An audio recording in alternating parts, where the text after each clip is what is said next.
الله الرحمن الرحيم. الحمد لله والصلاة والسلام على رسول الله وعلى آله وصحبه ومن والاه. ئایزان و خۆشەویستانم، هیچ کاتێ پرسیاتان لە خۆتان کردووە لە کاتێکا دەمت وشکە بێ واتای چی؟ هیچ کاتێ پرسیاتان کردووە کە ناو دەمت تێراوە و حەز بە تینۆتی ناکەیت چ نعمەتێکە؟ هیچ کاتێ پرسیارمان کردووە ئەم ئاوە و ئەم تەڕیە لە چۆوە دێ و بۆچی وشک ناکە؟ هیچ کاتێ پرسیارمان کردووە ئەمانەی کەوتوونەتە ئەم لاجان و ئەم ژێرچەنەیەمانەوە و جوانیەکشی پێبەخشیوین چ کارێکیان هەیە و چی بۆ ئینسانەکەن؟ هیچ کاتێک پرسیارە لە خۆ کردووە دەمت بۆچی وشک نابێ و ئەگەر قسە زۆر بکەیت و دەم وشک بێ داوای چیەکەیت؟ هیچ کاتێ پرسیارمان کردووە کە بۆچی لێوەکانمان وشک هەڵنایەن و ناقلیشێن؟ هیچ کاتێ پرسیارمان کردووە ئەم ناودەمە کە ئەشکەوتێکە و مۆڵگەی بەکتریایە لەبەر شێو لەبەر تەڕێەکەی بۆچی هیچ کاتێک وای لێ نایەت کە ئەو نە پیسی و ئەو نە کەڕوو ئەو نە نەخۆشی تیا کەڵەکە بێت کە ڕێگر بێ لە هەناسەدان و لە خواردنمان؟ ئایا ئەم جۆرە پرسیارانەمان لە خۆمان کردووە یاخود هەر ڕۆتین لەگەڵ یاوا ڕاهاتووین و ئاوا فێر بووین؟ یاخود پرسیاری ئەومان کردووە ئەم لیکە کە ئاوا لە ناو دەممانە هەیە ئەگەر وا بە ڕێژەیەکی تەبیعی هەیە وە کەم نییە ئەی بۆ زۆر نییە و بە دەممانە بێتە خوارەوە و ئەگەر زۆر بوو چی لێ دێ و لە کاتی خەوا هەتاوەکو دەممان وشک نەبێ و لە تاو دەم وشکی هەڵنەسین و پەرداخی ئاو بخۆین دەممان بەردەوام لیک ئەڕژێت و ئەم لیکە کەڕژا بەسەر سەرین و پشتەکەیە دێتە خوارەوە یاخود قوتە درێ و لە کاتی قوددانە چۆن بێ ئاگاییەک ئەتوانیت ئەم لیکە تێپەڕێنی بۆ ناو سوورێنچک و بەسەر بۆری هەناسەیە تێپەڕێ بەبێ ئەوەی کە بخنکەیت. جێی خۆیەتی بە دوای ئەم وەڵامانەیە وێڵبین. بەڕێزان و خۆشەویستان، بۆ زانینی ئەم نهێنیانە ناچار هاتینە شوێنێ کە دەمتیایە ئاوەکە و ئیشتیهای ئینسانی تیاکرێتەوە بۆی کە بزانین ئەم لیکە ڕژێنانە یاخود ئەم تەڕووباراوی دەمەوە لەکوێوە هاتووە. بەڕێزەکانم، بۆ ئەوەی کە بزانین ئەم لیکە ڕژێنانە چۆن دروست بوون، خوای گەورە لە هەر لایەکی ئینسانە سێ لیکە ڕژێنی دروست کردووە بە هەردوو لا سێ جووتی سەرەکی یەکات: لاجان، ژێر شەویلگە، ژێر چەناگا، کە ئەمانە ڕژێنی سەرەکی دەردانی ناو دەمن کە دەم تەڕەکەن. بەڵام هەر هەمووی ئەگەر ڕژێنەکەی دەرکرد ئەچێتە ناو دەمەوە، واتە لە ناو خوارەوەی دەما ئەمێنێتەوە ئالێرە نەیاقەتی سەخوات بەشی سەرەوەی دەم و شەویلگە و دان و زمان و هەموو بەشەکانی تر بە قوڕگی شەوەلی بێ بەشە بێ. کابراڵێ دای ماڵێ قوڕگە موشکە کاکە من چی لە لیکەم لە ناو دەم ماوەستاوە؟ لیکەکە لێرە شۆڕە بێتەوە لە ماڵەوە شووشیە ئاو نییە وشک بۆتەوە. ئەی ئەمە چۆن حەلکەین؟ ئەمە خوای گەورە بە سیستمی تەقتیر بۆی حەل کردوین. چۆن؟ لە ناو هەموو دەما، لە ناو هەموو شەویلگەیە، لە ناو هەموو قوڕقوڕاگەیە خوای گەورە سیستمێکی تری دروست کردووە، ئەویش پێڵێن سیستمی لیکە ڕژێنی بچووک کە حەجمیان لە بینی 1 تا 2 ملیمایە. هەموو ناو دەم بە جۆرێک یەک شوێن نابینیتەوە لە ناو دەم و شەویلە و ئەو شوێنێکی ئینسان هەستی بە توێنێتی تیاکە ئیلا خوای گەورە یەک کۆمەڵ لیکە ڕژێنی داناوە کە ئەو شوێنە شێدار و تەڕەکەن بۆ ئەوەی کە هیچ شوێنێکی لاشە نەبێت کە هەست بە توێنێتی بکات، بە تایبەتی ئەو شوێنانی کە هەستی توێنێتیان تایە و بە ئینسانە لە بچوو ئاو بخۆرەوە. بەڕێزەکانم، ئەم لیکە ڕژێنە سەرەکیانە ئەگەر خۆیان بن لیکە ڕژێنەکە کۆ بێتەوە لێرە قەتی سەمێنێ گەورە ئەبێ زیادەکا و ئەبێ بچی عەمەلیاتی بۆ بکەیتەوە میان دەربێنی. لەبەرەوە خوای گەورە بۆری بۆ دروست کردوون ئەلێرەوە ڕژێنەکە دەرەکات لە تەنکی سەرەکیەوە ئەی خاتە ناو دەمەوە بۆ ئەوەی کە لە شوێنە جیاجیاکانەوە ئاو بڕژێ بەسەر دەم و زمان و بەسەر پارووە. ئەم سیستمە چۆن ئینسان هەستی پێیەکە؟ ئیساکەنە ئەم بەڕێزەکە لەگەڵ منایە هەست بۆ ناکا کە من ئاوێکی گەرم دۆیەکی ساردم لە بەردەما داناوە پێڵێن فەرموو دەست نابە. ئێمە لە خزمەتتاین و ئەمانەشمان بۆ داوا کردووە. ئەمە هەر کاتێک ئینسان صحیح بوو کە ئەم خواردنەی بینی چاوی ئەڵێ، گوێی ئەڵێ، شتێکە بۆ دانراوە بێ خۆتی بۆ ئامادەکەی، ڕژێنەکانی مەعیدە خۆیان حازرەکەن، نەخێر ڕژێنەکانی لیک پێش ئەوان خۆیان حازرەکەن. هەمووی ئامادە باشە بۆ ئەوەی کە ئێستاکەنە ئیستیقبالی خواردن کە خۆ خواردن هەروە بە ئاسانی ناخورێ. خۆشەویستەکانم ئێوە وازان کە ئێمە ڕۆژۆشکێنین یەک کۆڵ نەتیژەکەین بەسەر خوایە، وازان هەروە لە بەلاش و لە گۆترەوە هاتووە نەخێر. ئەمە ئەبێ جسمە ئامادە بێ بۆ ئەوەی کە ئیستیقبالی خواردنە بکە. یەکسەر لە بەشی سەرەوە بە دەمارەکە ئەڵێن خواردن بەڕێوەیە، دەمارەکە بە لیکەڕژێن ئەڵێ لیک حازر کە و ئەنزیم حازر کە و بیرژێنە بەسەر خواردنەکەیە. ئەمە چۆنە بێت؟ ئەمە حازری کردووە، خەزنی کردووە کە دەمارەکە ئیعازەیاتێ هەر هەمووی ئەڕژێتە ناو دەمەوە. سوبحان الله خۆشەویستەکەم، واتە ئەم دەمارەی کە لەسەرەوە ئیعازەیات ئەڵێ خواردن ئامادەیە و ئیستاکەنە ئەبێ لیک بڕژیت، ئەگاتە دانەدانەی خانەکانی لیکەڕژێن کە بە ملیۆنەهان. لا إله إلا الله. هەر خانەیەک دەماری بۆ نەچوو، تەحویزی بۆ نەچوو، ئەو شوێنە لیک دەرناکە. بۆیە هەر هەمووی ئەبێ لیک دەرکا بۆ ئەوەی کە ئەم ئینسانە هەست بەوە نەکات کە لەگەڵ هەموو پارویەکە قومی ئاو بخواتەوە. ئەگەر وانە بواە پێویستمان بۆ بەردەوام بە قەسەبێک ئاو لەسەر دەممان بواە، هەم بۆ ئەوی تینومان نەبێ، هەم بۆ ئەوی کەشمان پێ بخورێت. بۆیە ئەم لیکەڕژێنە کارێکی گەورە ئەکات. تەنانەت کێسە قسەرەکە جەنابتانەکەم ئەڵێم خوا دەم و مشک بۆ زەحمە نەبێ پەرداخی ئاوم بۆ بێن.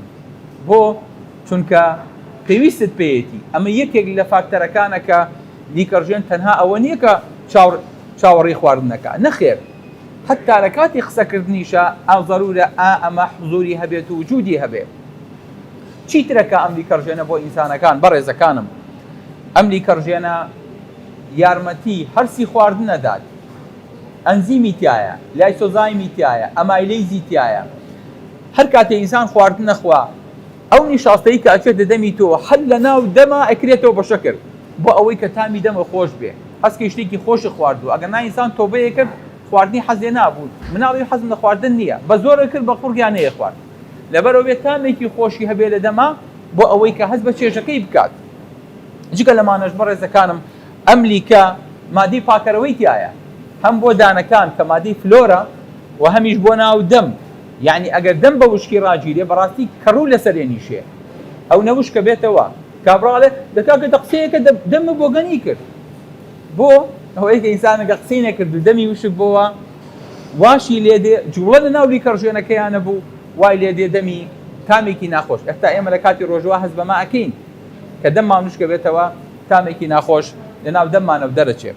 چیترەکە خۆشەویستەکانم ئەم لیکەڕژێنە؟ ئەم لیکەڕژێنە نایەڵێت ئەم شوێنانە نەگوشک بن و ناڵێ بەقڵی شێن، چونکە ئەگەر تۆ لیکن نەبێ هەموو لێ و ئەمانت ئەقڵی شێن، زمان تەقلی شێ، هەمووی ئەبێ بە خەریتە و پارچە پارچە ئەبێ. لەبەرەوە خوای گەورە بەو شێوە ڕایگرتووە. پاشان پاشماوەی خۆراک. ئەم پاشماوەی خۆراکە لە کوێوە دێ بەڕێزەکانم؟ ئینسان کە پاشماوەی خۆراک لە دەمی کۆ بێتەوە ئەوە لیکەڕژێنەکانە کە ئەو خواردنە پاشماوەیە ئاوی پیا ئەکەن، چۆن ئەم کافتریایە کە پیسە بێ و چەوری لەسەر نیشێ دوایی لە ئێوارەیە پاکەکرێتەوە و غەسڵ ئەکرێت. لیکەڕژێنیش بە دوای ئەو خواردنەیە ئەو لیکەڕژێنە ئەڕژێ هەمووی پاکە کاتە و تەسفیە کات و قوتێ دەیات و ئەچێتە ناو مەعیدەوە و ئینسان ئەم شتانە و ئەم پاشماوەی ناو دەم و دان و لە شوێنەکانە نامێنێتەوە کە دوایی بێ بە شوێنی نەخۆشی و شوێنی تام ناخۆشی و بۆن ناخۆشی ناو دەم. هەموو ئەمانە بەڕێزەکانم لە ناو شوێنێکا ڕووەدا کە بەڕاستی ئینسانەگە لێ بێبەش بوو ئەو کاتە نیعمەتی ئەمە ئەزانێت کە کاتی ئینسان تووشی نەخۆشی شەکر ئەبێ خوای گەورە پەنامان بە دایمە هەست بە دەموشکیەکە یاخود ئەو ئافرەتانی کە لە عادا ئەچنەوە هەست بەم نیعمەتە ئەکەن کە چەندیان لە کیس چووە لە کاتێکە ئەم لیکەڕژێنە ئیساکەنە وەکو پێویست ئیش ناکا یاخود دەمیان وشکە بەبوونەی ئەو کەسافەی شەکرەیی کە لە ناو خوێنیانە کۆبۆتەوە. ئەم لیکەڕژێنانە بەڕێزەکانم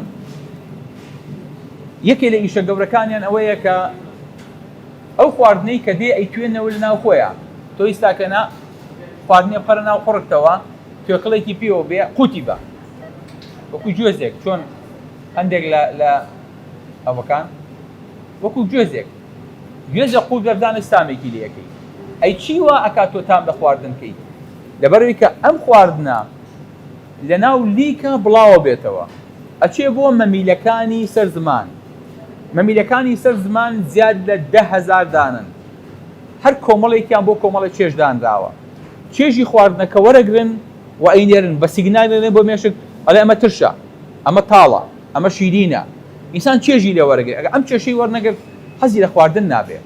بۆیە ئینسان یەکێ لەو شتانەی کە دوی پێخۆشە پێغەمبەری خوا صلی الله علیه و سلم فەرمێ للصائم فرحتان فرحة عند فطره وفرحة عند لقاء ربه.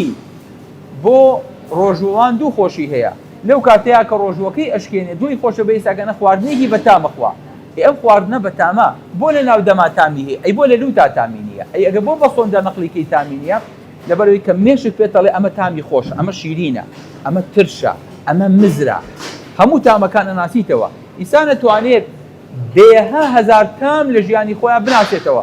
ئەگەر چاویشی بنووقێنێ ئەڵێ وەڵای ئەوە فڵان شت بخستانە سەر زمانم، هەستی پێکات.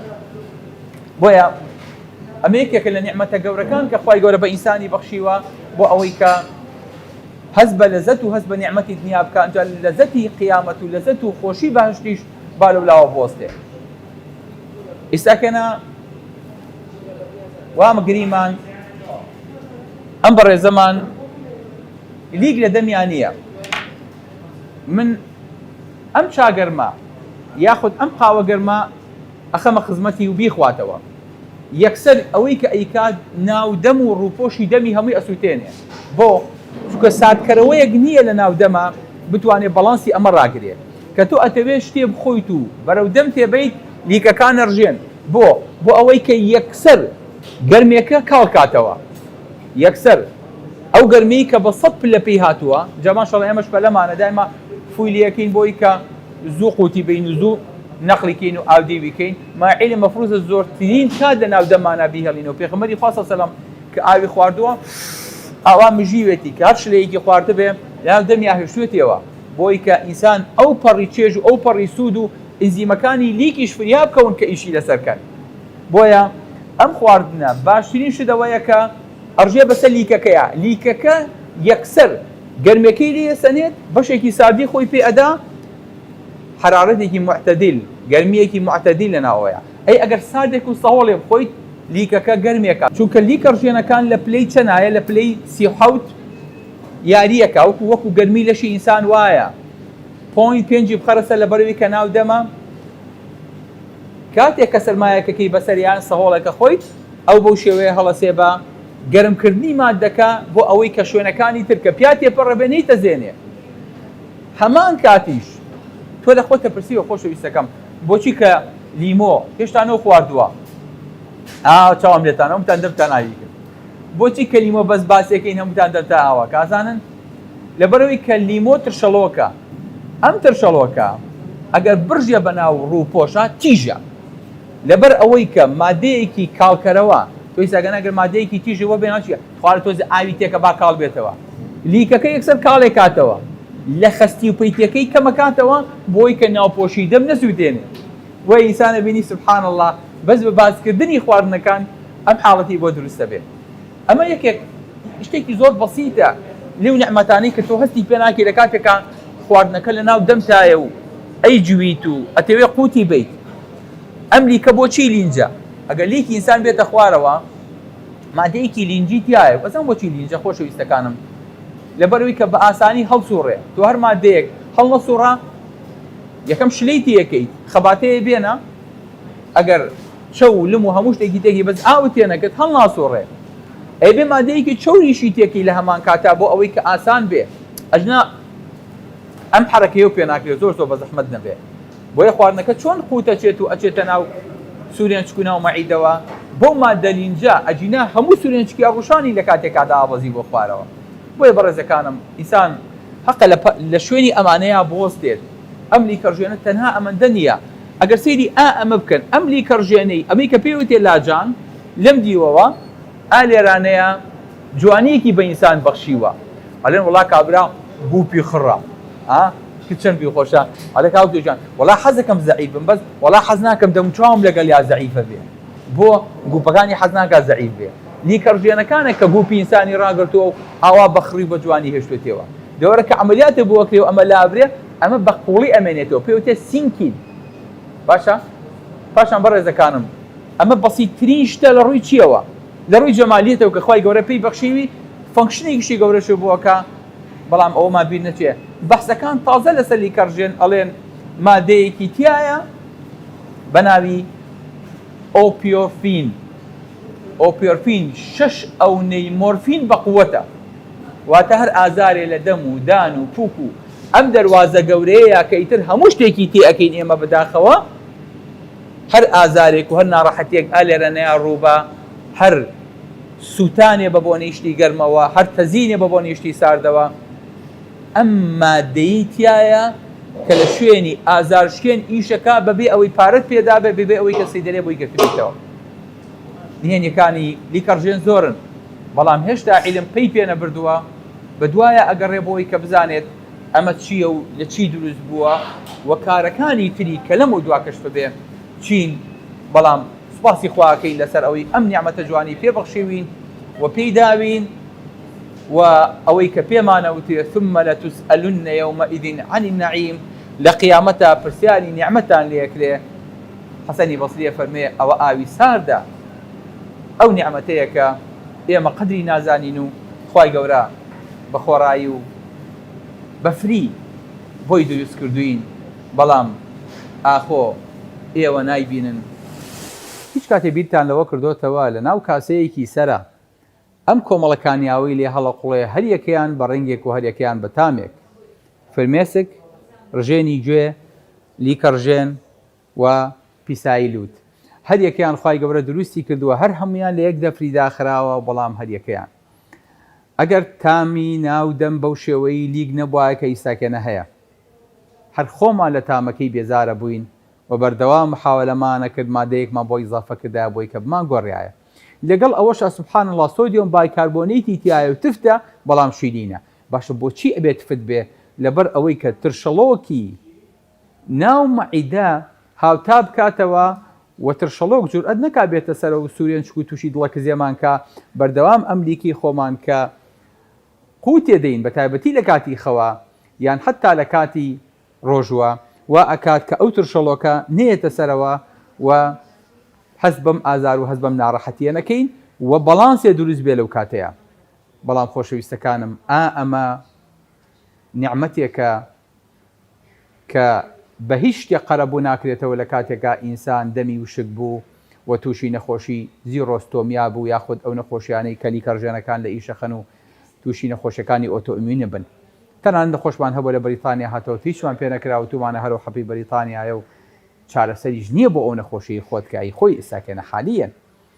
بۆیە ئینسان هەر چەندێک لەم بابەتەیە خۆی بچوو کاتەوە هاوشێوەی مامۆستا مەحوی کە خۆی تەشبیهەکە بە سەگێکی تینوو کە لەبەر نەبوونی لیک و لە تاو تیونێتی زمانی دەرهێناوە. بەرامبەر پێغەمبەری خوا صلی الله علیه وسلم ئەفەرمێت ئەوەندەی ذاتی ئێوە مەخزەنی فەزڵ و کەماڵاتە، لە مندا بەو حەددە نەقس و ڕەزائیل دەرج و پەنهانە. الله ئەوەی بەرزی ئێوە من نزمم، ئەوەندەی ذاتی ئێوە مەخزەنی فەزڵ و کەماڵاتە، لە مندا بەو حەددە نەقس و ڕەزائیل دەرج و پەنهانە. دەخیلی ئەو سەگی بەرقا پێم جارێ بە یەکجاری، سەرفرازم بکە و فەرموو سەگی بەددەرکی خۆمانە. وەکو جامی ئەڵێ دەموشکەڵات و من سەگێکی گەڕ، جگەرتینوم و دەخوازم نمێ لەو بەحری ئیحسانە.